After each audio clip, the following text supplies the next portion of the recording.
Hi, everyone. Welcome back to the Social Hotelier podcast with me, Sam-Erik. I'm very pleased to welcome a special guest who is this time based in Africa, in Nairobi, Kenya, Nairobi. And we have met quite some ago. In fact, we met in Thailand where this person was based at the Embassy of Finland. So that's Ambassador Pirkka Tapiola. Now, Pirkka Tapiola is the ambassador of Finland to Kenya, Somalia, Eritrea, Seychelles, Uganda, and also a permanent representative of Finland to the United Nations Environment Programme, or also known as UNEP, and the United Nations Human Settlements Programme, UN Habitat, since September 2021.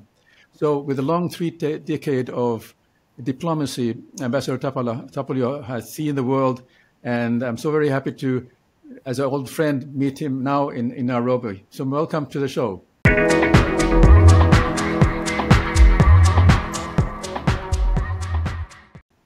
Great to see you, Sam-Erik. Really, really great to see you.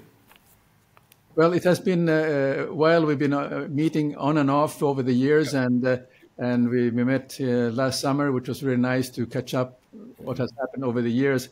And I have to admit, I'm a little bit ignorant about Africa, and Africa is a continent, so we should not overgeneralize things here. But I think it would be very interesting, since you are well traveled and you enjoy hotels and you like traveling and you like good food, to give that kind of insight from how you see things in the area of East Africa where you are based. So, and when we earlier discussed, we mentioned that.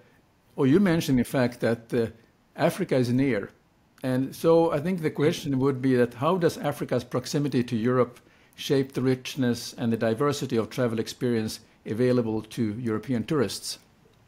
Well, let's start with the fact that Africa is very big, as you mentioned. I mean, if you look at the map, actually Africa, which already looks big, looks much smaller than it actually is.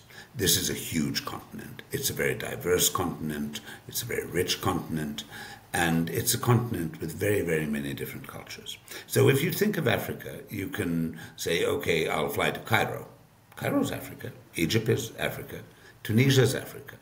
But so is Mozambique. So is South Africa. So are the Seychelles.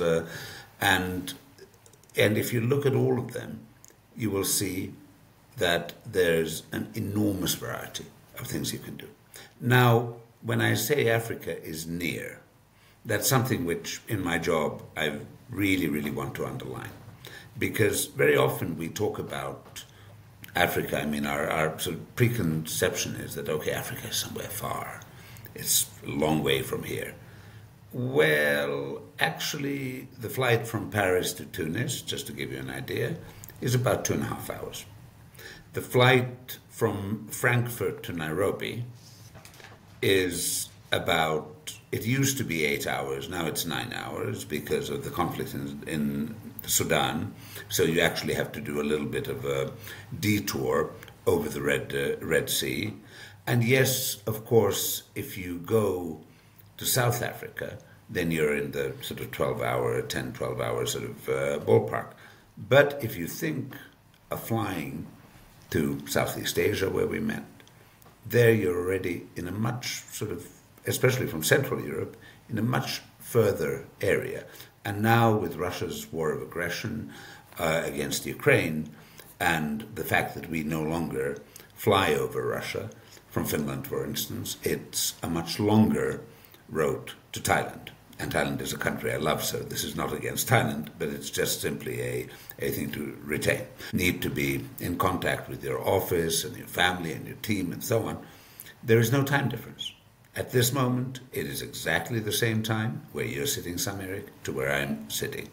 Yes, so I mean, this really shows how near we are. Africa is Europe's closest neighbor in many ways. And this is something which is often forgotten. Well, very good. And I have to admit that this is the first time I have a broadcast with someone. We are in the same time zone, even we're a little bit quite far away from each other. But you're right. the perception really is that it's so far away, but in fact, it doesn't take that long. But now you cover several countries. How much do you travel out of your per year, for instance? How much time do you end up going to the different places, and that gives you the insight and dialogues you have with the government officials and so on? I travel quite a lot, but it depends a little bit on where I travel. It's all, I'd say, a function of what our interests are. Of course, in addition, and this is not a tourism destination, I hope it one day will be, but it certainly is not, and I'm not going to advise anybody to travel there. I go a lot to Somalia because for us, fundamentally, Somalia is not your traditional cross-accreditation country. So I would say that maybe between 8 to 12 times a year I would go to Somalia. Sometimes I go once a month, sometimes once every 3 months. Then I've had a couple of weeks where I've gone twice. So, I mean, that gives you an idea. Yeah. But we as Finns, we have a big Somali diaspora. We have a lot of interest there. It's a very fragile state. We are involved in state building. Then Uganda, near, of course, a very, very important country. We have political consultations. I'm going there in a couple of weeks. Again, I was there a couple of times last autumn. Eritrea, one of the most fascinating countries, but rather difficult in its visa policy, and with a capital which looks like Italy in the 1930s, and which has really been preserved. That I'd say a couple of times a year. To say, probably I'd want to go more often, but let's be honest, I'll go maybe once or twice a year. So I'd say that every month I'm somewhere. Plus also, Kenya is a big, important country. So I travel a lot inside Kenya as well. So I'd say I'm pretty much on the road, and then with the UN jobs, with the UN sort of role I have. So I'll be in Stockholm and Geneva in May as well. So I'd say pretty much on the road. Very good. Okay, so since you're covering all these different countries, I just want to have a taste of understanding of a little bit about food culture. Where are the areas where you get to enjoy most, or you find some of the very ethnic cuisines that are something that maybe everyday person doesn't know about over here in Finland?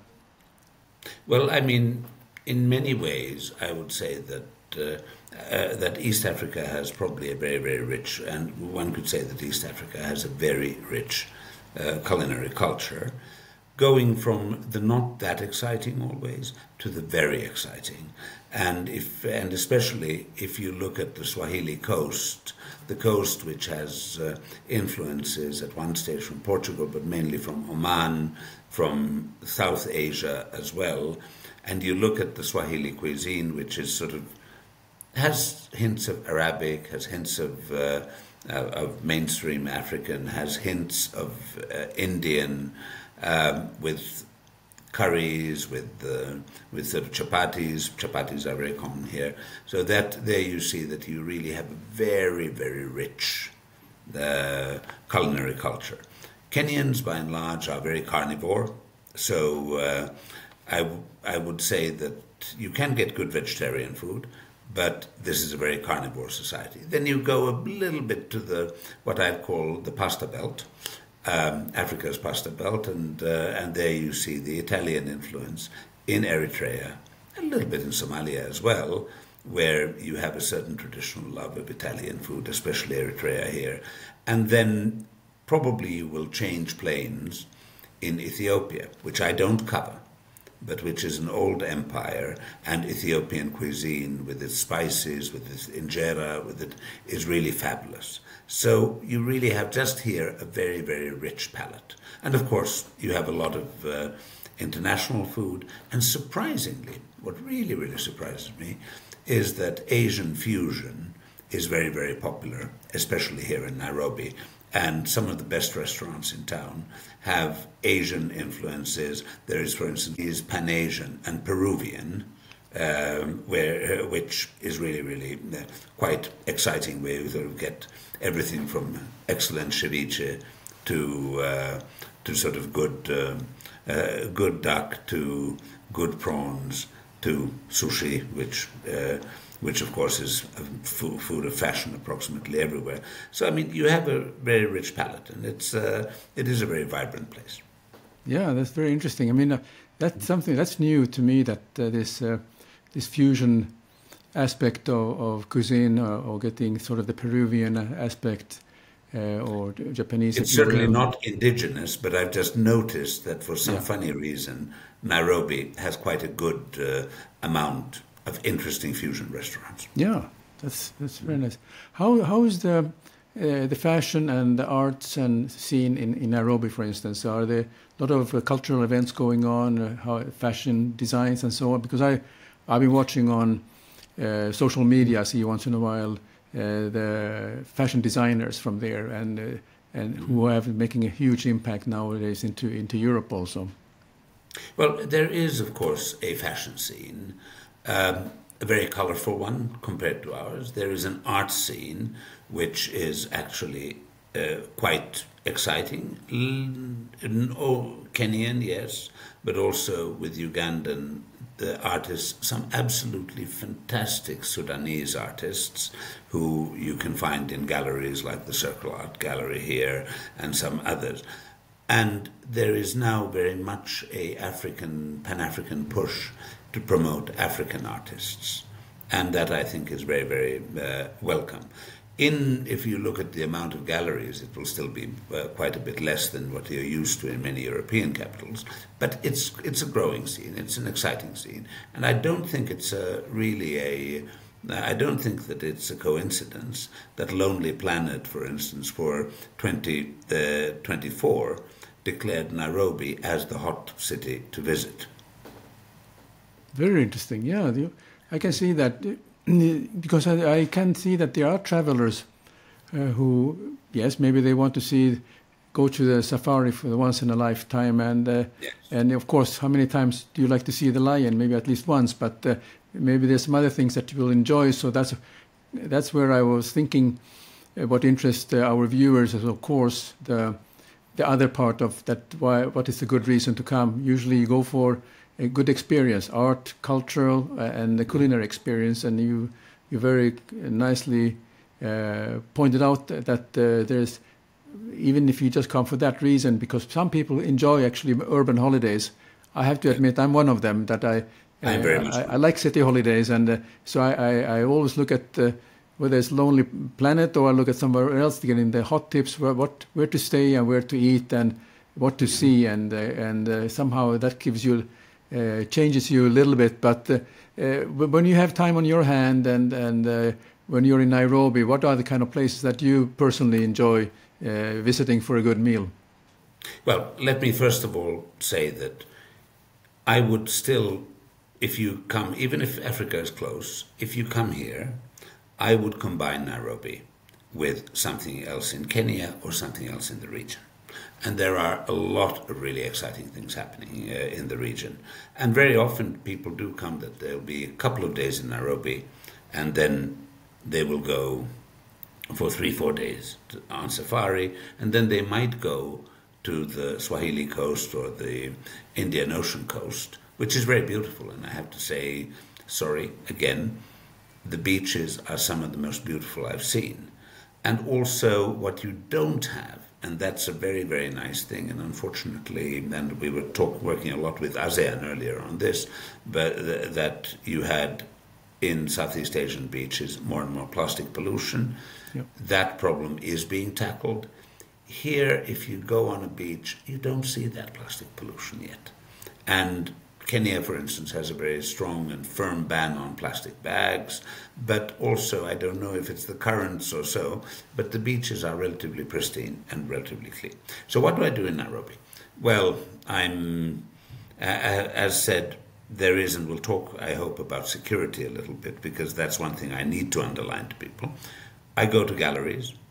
I go to some museums, and when I have guests, I take people to some museums, and there is, of course, if you all romantics who've seen Africa, they will have seen the Meryl Streep, Robert Redford film Out of Africa, based on a book by Karen Blixen. There is a part in Nairobi called Karen, and that's named after Karen Blixen, and her house is there, and the history is there. It's a small museum, but it's really, really lovely. You can go and feed giraffes quite near there at a sort of giraffe center, and they're quite cute little animals. Well, not little, rather big ones, and you will be able to then find a number of very, very nice restaurants around, both in Karen and elsewhere. You just have to know where to go. And the cuisine here is developing all the time. Already in the 2.5 years I've been here, so while I was maybe not that fond of the restaurant scene when I arrived, I'm starting to be quite excited about it. And the restaurant scene has sort of evolved. In terms of hotels, you have new and new hotel rooms being built all time. New 5-star hotels opening. There's a new Hilton Curio Collection place which has African influences just around the corner from where I live. You have a JW Marriott opening. You have had a Kempinski for a long time. And then there are some boutique hotels around Karen again and so on. So, I mean, the choice is getting bigger and bigger, which means also that the prices are getting a little bit more reasonable. And very often, the bigger chains, they will also have a safari lodge attached to it.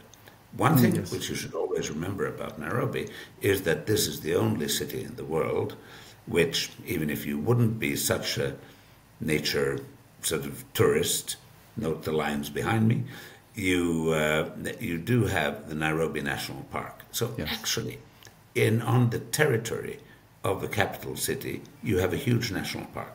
You have everything but elephants. So from lions to giraffes and so on, you rent a guide and you rent a car and they show you around. You can drive with your own car as well, but I would recommend getting a driver with a specialized car because they're actually in contact with each other to say, hey, I saw a lion there, let's go, come on. And I usually, when I've gone there, I see everything. So you can actually do a half-a-day safari and still go out to a normal restaurant to have dinner. But as I said, if you go further afield, then in Tsavo and especially Masai Mara, you have everything from relatively modest accommodation to really super luxury glamping. I've done that as well, which is sort of quite nice, and the cuisines are very good. And some say that the best hotels in Kenya will be there. And then, as I said, you have the beach, where I was just 2 weeks ago, 1.5 weeks ago, spending a weekend with my daughter who's visiting, and I have to say, the Serena near Mombasa was excellent, and it was really, really nice to just be by the sea. So, I mean, the variety is there. If you look at level of services, it is not quite what maybe you're used to in East Asia, that I have to admit. It's not what you're used to in the Gulf, but you have a lot of charming places and you can have a great holiday. And if you go, for instance, near Mombasa, then you have a lot of the Portuguese and Omani history and so on. And then, of course, you can fly to neighboring Tanzania, again, not my country, one of my countries, and go to Zanzibar, which has a fantastically interesting history, and you can do either beach or historical tourism. So, I mean, there's a lot of options. There's a lot of variety, yes. I mean, I would say that I've been looking at the glamping scene overall, and I would say that I had a friend of mine who we discussed over a podcast about sort of intense 2 or 3 day luxury experiences that you can have when you are in Kenya or wherever you go. I mean, these are becoming actually the most expensive per night experience that you can imagine.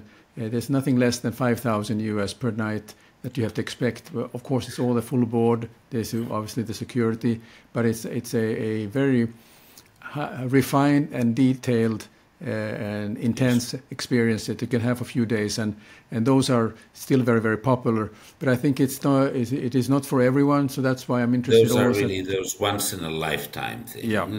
And remember that in addition to that, you still have the park fees and you have the conservancy fees and so on and so forth. Of course, we're a bit lucky living here because if you're a resident, when I mention glamping and civil servants, so I have to underline that if you are a resident, you do often get much better deals. But that's basically for the rooms which the rich and shameless visiting did not sort of book ahead of time. Yeah, I understand. So let's touch a little bit on, to get that off our discussion about the safety concerns, because of course this is a topic that concerns everyone who travels. How do safety concerns impact European perception of traveling to Africa, and what is being done really to ensure that the travelers have a safe visit? I think the responsibility, of course, is on the travelers by themselves, that they don't do silly things. But maybe what are your thoughts, and maybe you can give some little bit of tips what to do and what to not to do when they're visiting? Well, I'll start by saying don't do anything stupid. I mean, Kenya, for instance, is a country with a median age of 19. And that means that 1 million young people come to the labor market every year, and even the president has admitted that at this moment only 200,000 will get sort of regulated legal employment. So you have a lot of people who are trying to make ends meet. They're hustling. They have their lives are not that easy.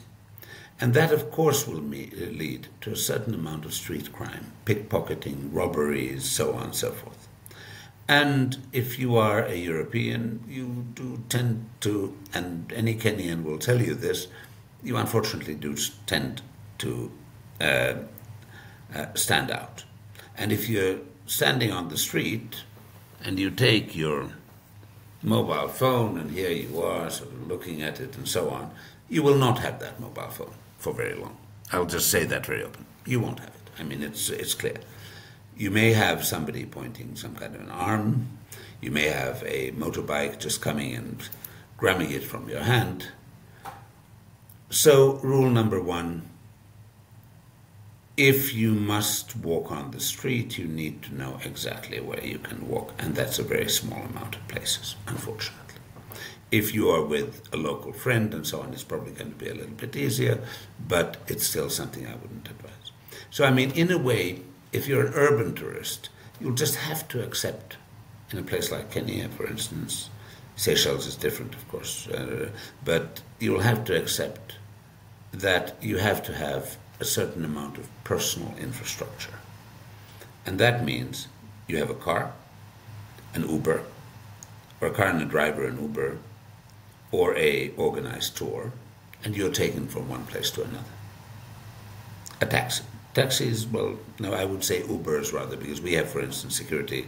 The embassy's view is that Ubers are safe here. Yeah. And you go from place A to place B. You go from to your destination. You see what you want to see. You don't go wandering around. And that's unfortunately, I hope it'll change one day.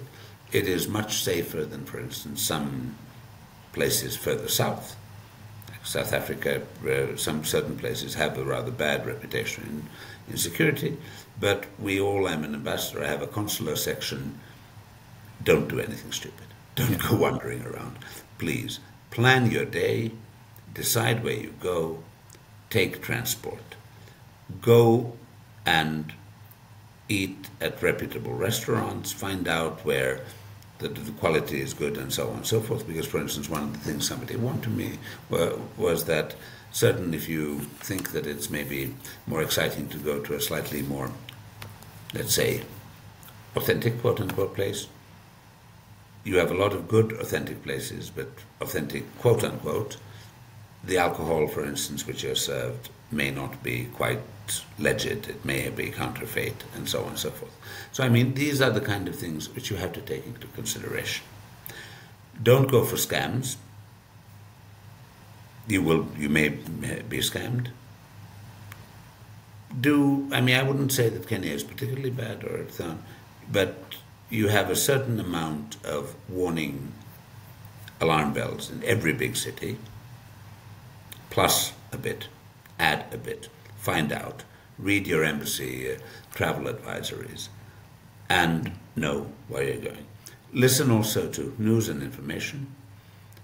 I'm not saying that Kenya is particularly terrorism sort of prone. You have Somalia nearby, you have the coastal areas, you have some influence of a terrorist group called Al-Shabaab.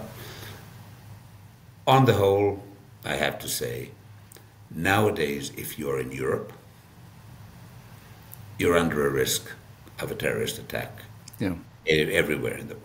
We've seen Paris, we have seen Brussels, we've seen others. So I don't want to start saying that, they're here in Kenya, it will be... Yes, you've had some quite nasty attacks, but they are actually 10 years ago. They're actually quite a long time ago. So don't panic. But again, follow the news. Follow the security advisories. The threat levels change. Yeah. Don't go, if there is a part of the country where your embassy tells you not to go, don't go there. Yeah, there's a reason for it. It's not for nothing. It's not because we're saying that, we want the ambassador to be able to enjoy this part of the country without any tourists. No, I would not be going there either. Yeah. Because I do follow our own travel advisory rules. Or if I have to with work, then I have security arrangements with me. So this is just... Don't go being sort of excited that, there's this famous slum area or sort of township and so on, Kibera, for instance. Why don't I just go and look around what's happening here and so on? You might if you have somebody who takes you on a formal tour. You have walking tours in the city center. You may know somebody who goes to these places all the time, and they may be able to help you. So I'm not saying that sit in your hotel room and be panicky. Don't. Then you can just as well sit at home. This is you go traveling in the world. Just use common sense. Yeah. Listen to advice. Very good. So lots of good advice, and thank you very much for that. How well known are Finns in Kenya? Are there any sports people who are well known for some reason? Are there any activities that you want to mention? Well, I mean, there's one which always comes up when you say, "Hi, I'm the Finnish ambassador. I'm from Finland." Oh, rally drivers. Ari Vatanen, Kankkunen, now of course Kalle Rovanperä, who again won the safari rally in Naivasha. Naivasha is a place which I didn't mention. Very beautiful place, and less than 100 kilometers from here with a beautiful lake, good for weekend visits. But we Finns are known as sort of the Flying Finns, the country with a very long sort of tradition of rally drivers, and I suppose we have really won the safari rally many times, and there's been 3 safari rallies when I've been here, and the same Finnish person, Kalle Rovanperä, won it each time. So we are known for that. We're known, I think, for through development cooperation. We're known for being a Northern European country which has not colonized anybody, which I think is a very big asset in a country such as Kenya as well. So I mean, I'd say Finland has a reputation which runs from positive to neutral, but never negative. Yeah, very good. Education is, of course, one field. Yeah.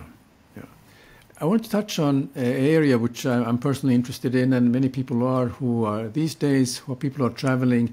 They think about sustainability, and what role does sustainable tourism play in preserving Africa's natural wonders and cultural heritage for the future generations? Because we know that tourism is not always sustainable, because people travel and they may leave things behind them, and there's a footprint there. But I think, how do you see that, and how is that kind of what is the attitude towards sustainability in the area where you are and in generally maybe in East Africa?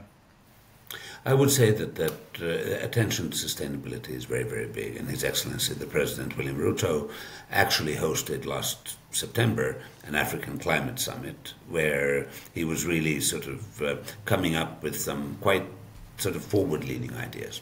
Let's look at Kenya's energy production. 92% of Kenya's energy or electricity comes from renewable energy sources. 92%. I think that many of us would really need to strive to that. You have certain problems with the distribution in terms of the distribution network, but that's really wonderful. From wind to solar to geothermal, which is very, very big here. But you see more and more hotels, more safari camps especially. I mean, if you're in the middle of somewhere there, sustainability becomes a big thing. Yeah. Not only does it become something which you do ideologically, which many do, and there are safari camps which are completely sustainable, but it also makes sense. Now, we are here nearly at the equator. Now, you may think that I'm in a very hot climate. I'm not actually, because Nairobi, the coast is hot, but Nairobi is about 1.8 kilometers from sea level, so it's got one of the most wonderful climates in the world. It's never too hot, it's never too cold. This is pretty wonderful, but there is sun. There's a lot of sun. So, for instance, you see more and more safari camps which will run on solar energy, batteries to maintain that solar energy, and it's, of course, a question of sustainability, and it's a great marketing issue as well. But it's also what's easier: bring loads of diesel, put sort of long electricity connections, or try to be off-grid and do it yourself. Yeah. I mean, so you will see a very strong fundamental sort of push towards sustainability. Now, Kenya has also been in sort of the forefront in really trying to be a partner for us, because in many cases, many countries on this continent will say, now this is unfair. You, the West, the industrialized world, you polluted, and now you want us to be sustainable. I think there's a big truth in that as well. Yeah. And we are working on our sustainability agenda. But the Kenyans, together with the president, they really put a narrative there saying, no, we have to look at climate financing, we have to look at others and so on. But it is not confrontational. It is how do we really work together. And that's where Kenya is really a leader on the continent. Very good. Okay, that's very, very, very good. I think that is a interesting, all what you mentioned about the sustainability and the responsibility. And also, I think, as a travelers, we have a responsibility towards the place we are going, and also to help to preserve the environment, but also to ask questions. If when we go to a hotel, ask them, well, you say you are sustainable. Could you please explain what are the sustainable measures you are taking care of? Because I think it's this is what people are starting to do now. They start to ask those questions because they are worried about the greenwash, and the more and more hotels are promoting themselves as sustainable. There will be guests who are in their early 20s or late 20s who are coming very happy, and they will come and ask any staff they meet in the hotel about what ways are you sustainable. So that's where things are going these days. Absolutely, absolutely, and older generations as well. I mean, yes. The sustainability agenda has been there for a long time. And of course, Nairobi is the world's environmental capital. Oh. We have UNEP here. We have the United Nations Environmental Program. So Nairobi really wants to underline its role as the world's environmental capital. Very good. The countries you are covering you obviously focused quite a bit on Kenya and mentioned Uganda. Are there any where you see in the future that we could see that tourism eventually would be an area that could be developing? You mentioned one area which is still living in the 30s. Maybe one of these days this could be the place where you could have a very unique experience. Maybe one of these days, and as I said, it's not a very easy place to get into, but the Italian tourism is growing more and more because of old historical ties as well. Yeah. And so Eritrea is a very beautiful country, and I think that there will be in the future loads of potential. What I think is important is that, and that's the good thing, that, and this is something which I'm saying to all governments everywhere where I am, you have a lot of cultural heritage, you have a lot of beautiful architecture. Mombasa as well, yeah. Zanzibar, others. Very good. Protect that, conserve that. Yes, the UNESCO has done a lot in sort of declaring places like Asmara World Heritage Sites, like Zanzibar, Stone Town in Zanzibar, like Fort Jesus in Mombasa and so on. And it's very important, the old town of Mombasa, it's very important that these are kept. And I think that there's one thing, that when things do open up, it is important that the values are there when tourism opens up more, because I'm not talking about societies which are closed or more open or things like that. I'm just saying that where tourism is not yet very present, or where the market economy still may be making strides in the future, do not destroy these places. Yes. Open them up very sort of responsibly and protect your heritage, because in many ways it's unique. It's also a question of identity. I've said that to many places. Your own identity, for instance, is very often linked to what is the identity of a capital city. What is the identity of your historical sites? How do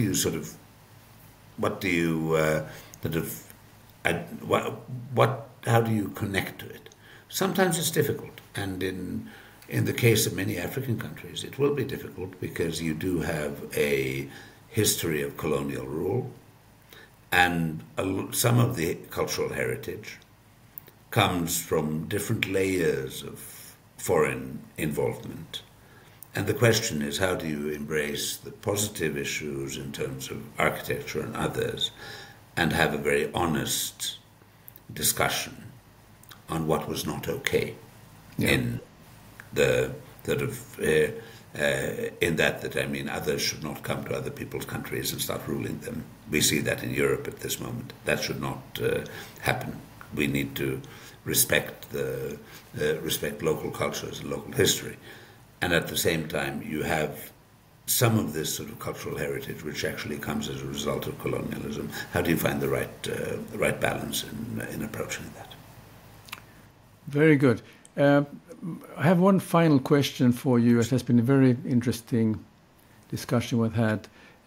Besides what we talked about, what other trends in Africa do you see happening, particularly in hospitality, that we should pay attention to? Some particular trends that you notice now, because you're right in the hot spot, if you will, that you see restaurant-wise. You mentioned some fusion and so on, but anything else that you'd like to mention? Well, I'd say that the hospitality industry is growing constantly. I mean, you have already the sort of safari experiences, which I mentioned. Of course, I am also ambassador to the Seychelles, and of course, Seychelles is one of the most luxurious tourism destinations you could have, but let's put it that way, they're very good at marketing themselves. I would say, look at the coastal area. What I do see is that you will have more and more luxury tourism coming up, and you will have more and more high-class hotels. And I don't foresee, however, a big sort of outburst of, how should I say, mass tourism here as well. So I do hope, and I see that is the case, but I do hope, for the sake of the sustainability we talked about, is that from one side you need to have tourism which is accessible to people from Europe and others. At the same time, you need to have tourism which is of a bit more high class, and which sort of does not overrun the places where you are. And I'd say that trend will be there, that I think that you will see that you will have a upgrading of many tourism facilities, and some of it needed. You will have more flight connections, I believe, also directly to the coast in Mombasa. And hopefully the sort of high-quality tourism will not just be there in the game reserves and in the Masai Mara, but will start also being in different places. There are so many beautiful places here, but at the same time, let's hope it won't be overpopulated either, because both you and I have seen what happens when tourism becomes too mass. Yes, that's right. Very good. Well, thank you very much. My guest today was Ambassador Pirkka Tapiola, who's the ambassador of Finland, covering Kenya, Somalia, Eritrea, Seychelles, and Uganda. So, Pirkka, thank you so much. It has been a very interesting discussion, and thank you very much for sharing all your valuable insight. It's been a pleasure, and I look forward to seeing you this summer in Helsinki again. I look forward to it myself. Thank you. Good.